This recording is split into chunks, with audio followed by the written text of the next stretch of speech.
అందరికీ ప్రత్యేకించి ఈ యొక్క శుభకార్యానికి వివాహానికి ఆహ్వానించిన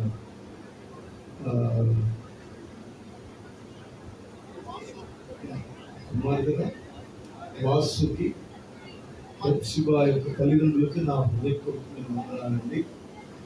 ఈ పిల్లలకి కూడా నా రెండు శుభాలు తెలియజేస్తున్నా. దేవుడు మిమ్మల్ని దీవించాలనుకున్నా. అందరికీ వచ్చిన వెంటనే ఒక మాటలు నేను 50 సంవత్సరాలు సుదీర్ఘమైన ప్రయాణం.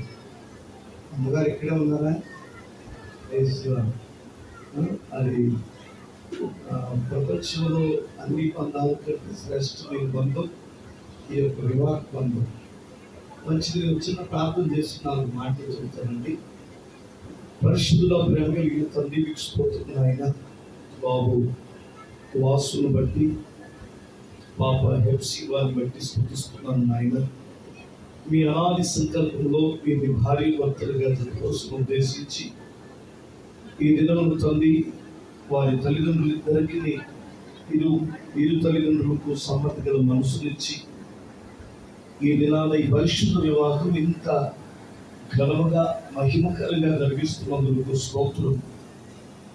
ప్రియమైన తండ్రి, ఈ మధ్యాహ్న కాలంలో ఈ బిడ్డలతోనూ, ఈ నూతన వధువరులతోనూ, చేరవచ్చిన బిడ్డలతోనూ మీరు మాట్లాడండి నాయన.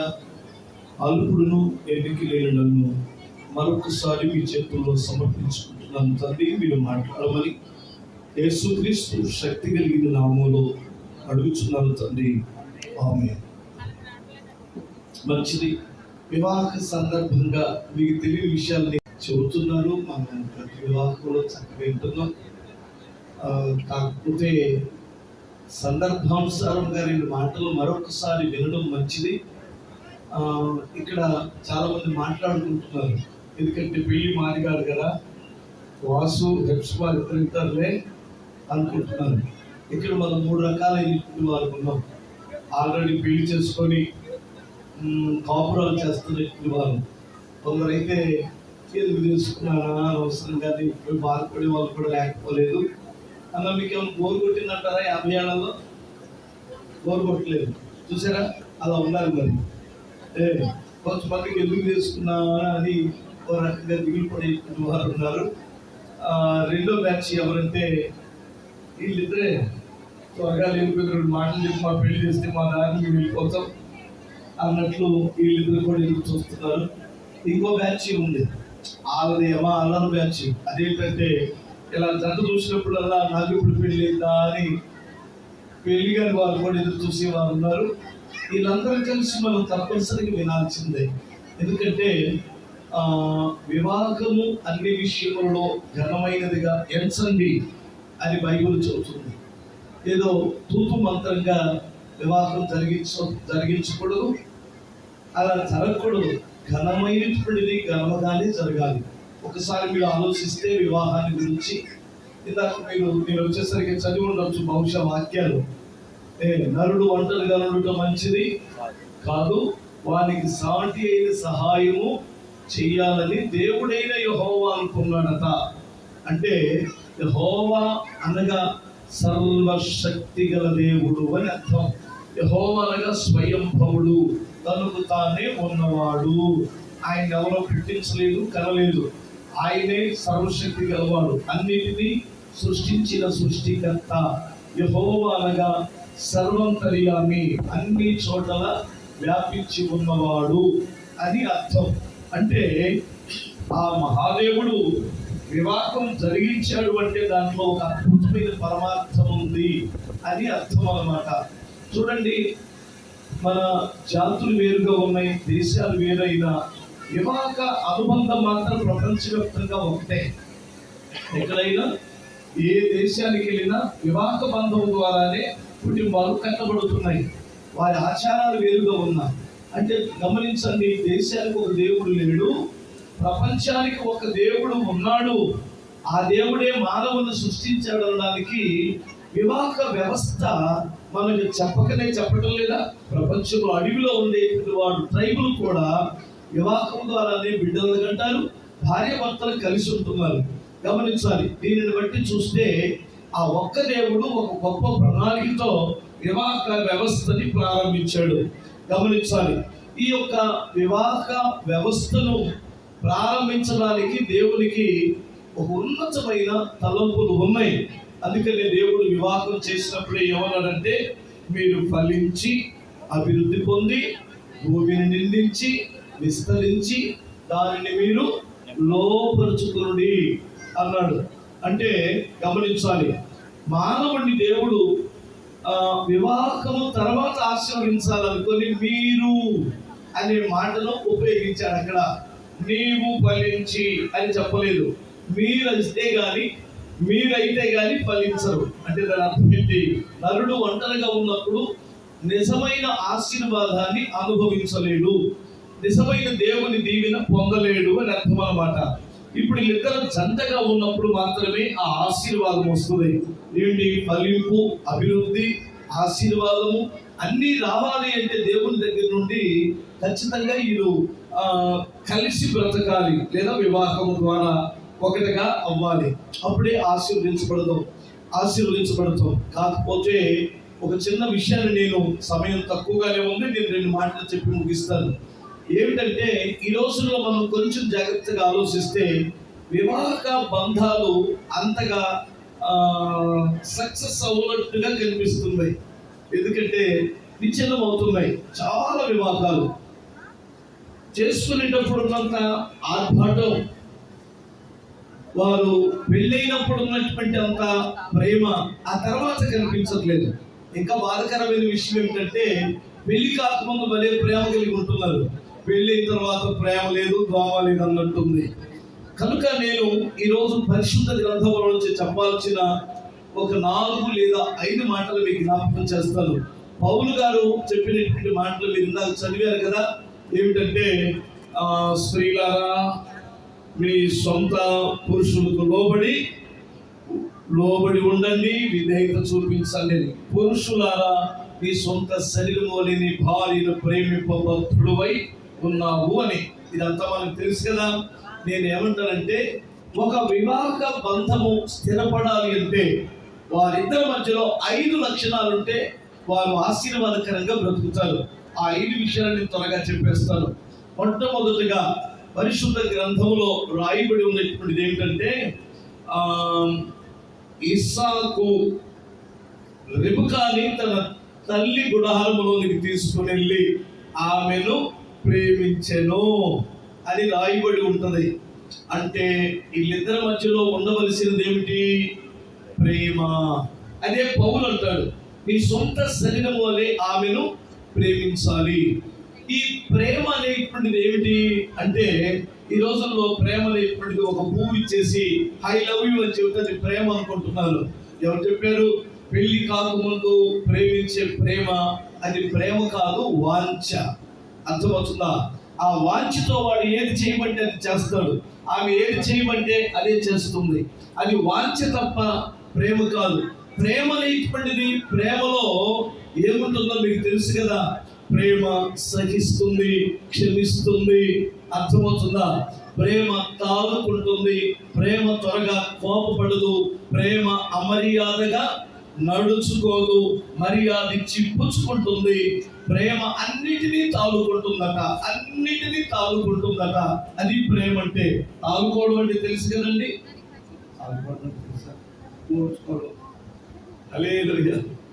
తాగుకోవడం అంటే ఓర్చుకోవడం, భరించడం, బరువు వేయడం. అర్థమవుతుందా? ఇప్పుడు సహజంగా ఎలా చెప్పాలి మీకు, పెళ్లి అనేటువంటిది ముందుకెళ్ళాలి. సంబంధం అంటే అడ్జస్ట్ మీదే కాపురం. అడ్జస్ట్ అవ్వాలంటే ప్రేమే ముఖ్యం. అంటే దాని అర్థం ఏంటంటే, ఇంకా ప్రేమ ఉన్నప్పుడు మనం అన్ని ప్లస్లే ఎత్తుకుంటూ వెళ్తాం. ప్రేమ లోపిస్తే అన్ని మైనస్లే కనిపిస్తాయి.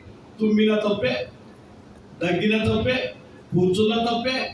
ఈ తప్పులతో చాలా ప్రమాదాలు జరుగుతాయి.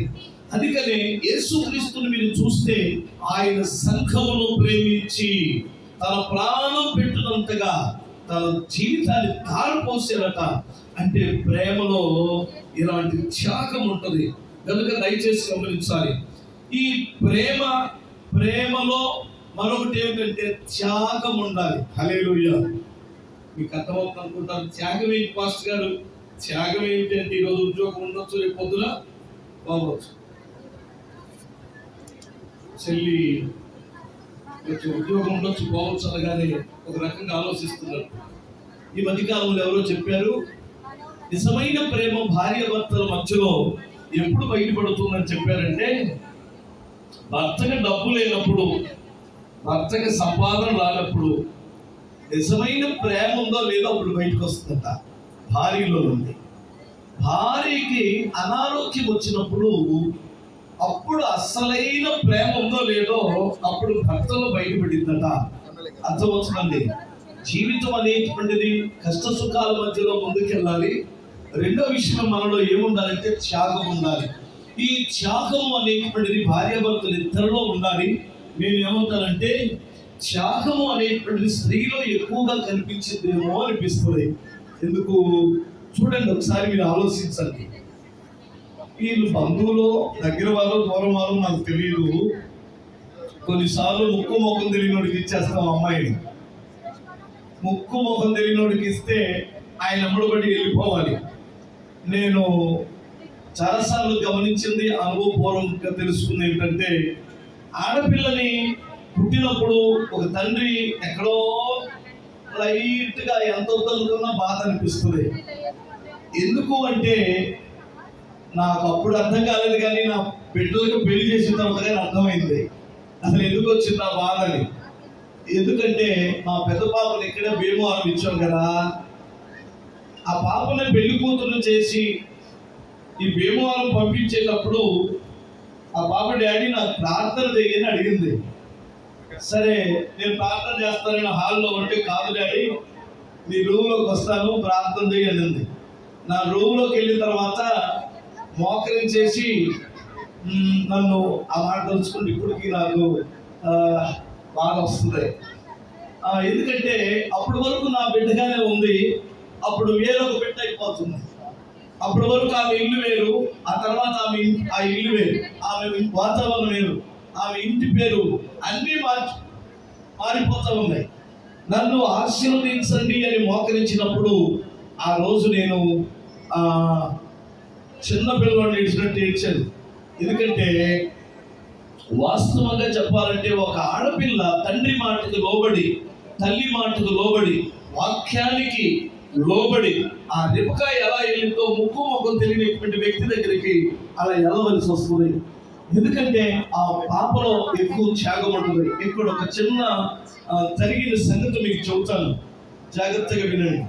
ఒక పాపకి పెళ్ళి ఒక మగపిల్లవాడు పుట్టాడు. ఆ పాప ఇంకా చదువుకుంటుంది. ఆమె కాలేజీకి వెళ్ళిన తర్వాత ఒక ప్రొఫెసర్ గారు ఆ పాపను పైకి పిలిచి, పాప ఈ బోర్డు మీద నీకు ఇష్టమైన ఒక 10 పేర్లు రాయన్నాడంట. ఆమె టకటక 10 పేర్లు రాసేసింది. అందులో ముఖ్యం కాదనుకున్న 4 పేర్లు తుడిసి అన్నాడు. 4 పేర్లు ఎవరో స్నేహితులు, అన్నదమ్ములు ఎవరైనా తుడిచేసింది. కింద 6 పేర్లు ఉన్నాయి బోర్డు మీద. ఆ 6 పేర్లు ఎవరంటే ఆ పాప యొక్క అత్తగారిది, మామగారిది, తల్లిది, తండ్రిది, భర్తది, కొడుకుది. 6 పేర్లు ఉన్నాయి. ఇందులో ఒక 2 పేర్లు వద్దనుకుంటే, నువ్వు ముఖ్యం కాదనుకున్నా 2 పేర్లు తుడిచేయి అన్నాడు. ముఖ్యం కాదు అనుకున్నప్పుడు 6 పేర్లలో ఎవరు ముఖ్యం కాదు? నాకు తెలిసి ఖచ్చితంగా అత్తమామే ముఖ్యం కాదు. తక్కువ తుడిచిపడేసింది. ఎందుకంటే ఈ రోజున అత్తమామలు అంటాం కదా, చాలా మందికి అత్తమామ పేరు తుడిపేసింది. ఇక తల్లిది, తండ్రిది, భర్తది, కొడుకుది 4 పేర్లు ఉన్నాయి. ఈ 4 పేర్లలో ముఖ్యం అనుకున్న 2 పేర్లు ఉంచమ్మా, ముఖ్యం కాదు అనుకున్న మరొక 2 పేర్లు తుడిపోయి అన్నాడు. అమ్మాయి కొంచెం బాధేసింది. మా అమ్మ నాన్న జీవితంలో ముఖ్యం కాదా అనుకొని ఏముంది అనుకొని అమ్మ నాన్న పేరు తుడిపేసింది. ఇంకెవరున్నారు బోర్డు మీద? భర్త, కొడుకున్నాడు. ఇదే పెద్ద శోధన, పోరాటం. ఇందులో నీ జీవితానికి ముఖ్యం అనుకున్నటువంటి ఒక్క వ్యక్తి పేరు ఉంచమ్మా, ఒక్క వ్యక్తి పేరు తుడిపోయి అన్నాడు. ఇప్పుడు ఆ అమ్మాయికి ఏడుపు వచ్చేస్తుంది, చెప్పాలంటే కన్నీళ్ళులా వచ్చేస్తుంది. నా జీవితానికి ముఖ్యం ఎవరు? నా భర్త. నా కడుపును పుట్టిన కొడుక? ఎవరు ముఖ్యం? ఒక సెకండ్ ఆలోచించుకొని కళ్ళ మండి తుడుచుకొని కొడుకు పేరు తుడిపేసి అందరు సైలెంట్గా ఉన్నారు. సార్ అడిగారు, అమ్మా కర్మ తల్లిదండ్రులు ముఖ్యం కాదనుకొని పేరు తుడిపేశావు, నీ రక్తం పంచుకొని పుట్టినటువంటి కొడుకు కూడా ముఖ్యం కాదనుకొని ఆ పేరు కూడా తొడిపావు.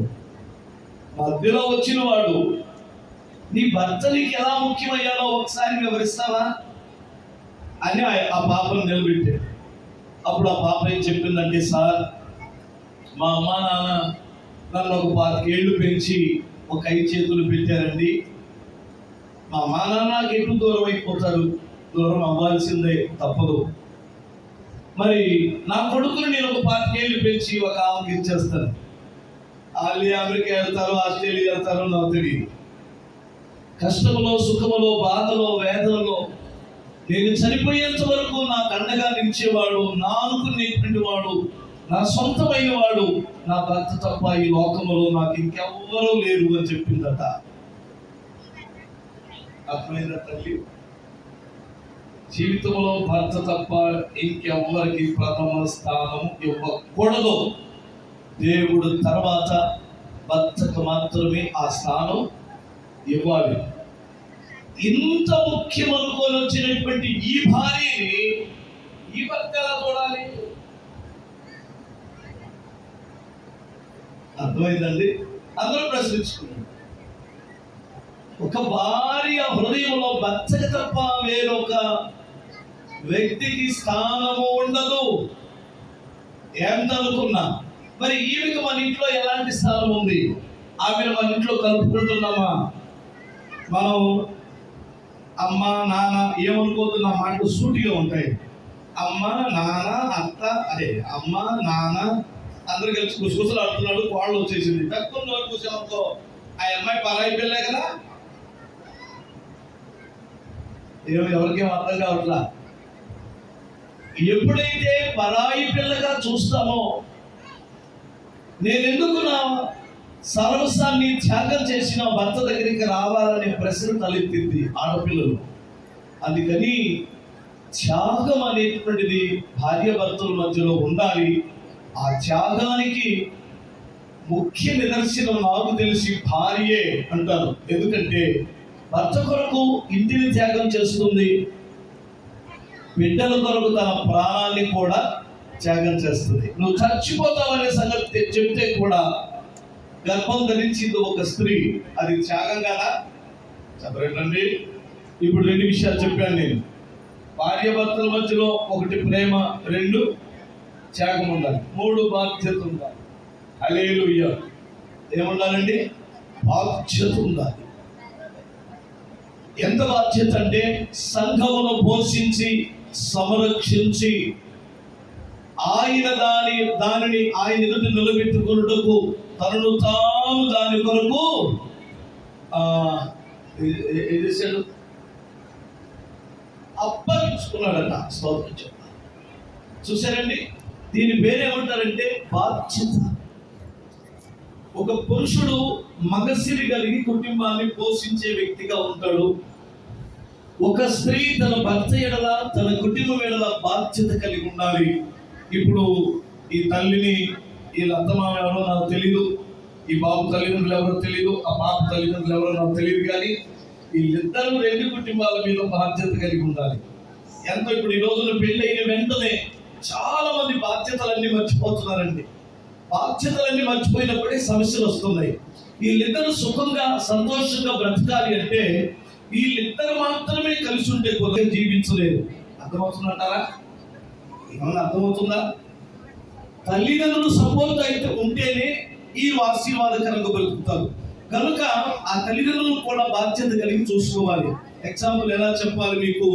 పాపం ఉందనుకోండి, వాళ్ళ అత్తగారు ఏదైనా బీపీ టాబ్లెట్ వేసుకోవాలనుకోండి, ముందుగా గుర్తు చేసి పొద్దున లేచి ఒక కాఫీ ఇచ్చి వాళ్ళ అత్తగారికి వాళ్ళ మామగారికి ఒక కాఫీ ఇచ్చి, అత్తయ్య ముందు మీరు టాబ్లెట్ వేసుకోండి, తర్వాత సంగతి మళ్ళీ టైం అయిపోతుంది, మీకు అనారోగ్యం కదా, అని టాబ్లెట్ తీసుకొచ్చి ఒకవేళ ఇచ్చిందనుకో, అంత తగ్గింపు సామాన్యంగా రావట్లేదు ఈ తరానికి. ఒకవేళ వస్తే ఆ కుటుంబం, ఆ అత్త సపోర్ట్ ఎంత ఉంటుందో ఆ పాపకి, మామగారి సపోర్ట్ ఉంటే ఆ ఇల్లు ఎంత ఆశీర్వాదకరంగా ఉంటుందో. ఈ సపోర్ట్, పెద్దల యొక్క సపోర్ట్ లేకుండా మనం సంతోషంగా బ్రతకడానికి వీలు లేదు. అది బాధ్యతతో కూడినటువంటిది అయి ఉండాలి. రెండోది, ఇంకా ఎవరిని నెగ్లెక్ట్ చేయకూడదంటే, మీ ఉద్యోగాల్లో, వ్యాపారాల్లో మీరు ఎప్పుడూ నెగ్లెక్ట్ చేయకూడదు. స్నేహితులను నెగ్లెక్ట్ చేయకూడదు. ఎందుకంటే వాళ్ళందరూ సపోర్ట్ ఉంటేనే మనం ఆశీర్వాదకరంగా బ్రతుకుతాం. కనుక ఖచ్చితంగా సమాజం ఎడల బాధ్యత, కుటుంబం ఎడల బాధ్యత, భర్త ఎడల బాధ్యత, భార్య ఎడల బాధ్యత, ఈ బాధ్యతలు ఉండాలి. ఇప్పుడు వరకు ఎక్కడ తిరిగి వచ్చినా నిన్ను అడిగేవారు ఉండకపోవచ్చు. వాళ్ళు ఎప్పుడు అమ్మ గుర్తొచ్చినప్పుడు ఫోన్ చేస్తున్నాయి, హలో నాన్న ఎక్కడున్నావు, వస్తున్నావా అని. ఇప్పుడు అడుగడుగునా ఫోన్ చేసి బాధ్యత గల మనిషి వచ్చింది.